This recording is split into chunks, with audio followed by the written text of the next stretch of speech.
Quartz కేసులో భయంకరమైన నిజాలు వెలుగులోకి వచ్చే అవకాశం. నెల్లూరు జిల్లా క్వార్జ్ దొంగతనం కేసులో ప్రధాన నిందితుడు బిరదవోలు శ్రీకాంత్ రెడ్డిని రేపు ఎల్లుండి 2 రోజుల పాటు పోలీసు కస్టడీకి కోర్టు అనుమతించింది.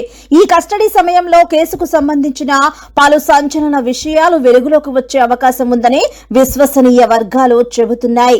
ఇప్పటికే ఒక డాక్టర్ కుటుంబానికి ఈ క్వార్జ్ దొంగతనం కేసులో ప్రమేయం ఉన్నట్లు వెలుగులోకి వచ్చింది.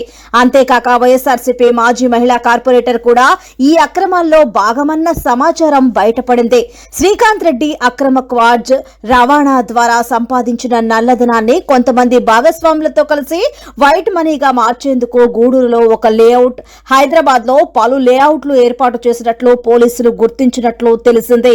ఇక ఈ 2 రోజుల కస్టడీలో జరగనున్న విచారణలో మరిన్ని భయంకరమైన నిజాలు వెలుగులోకి వస్తాయో చూడాలి.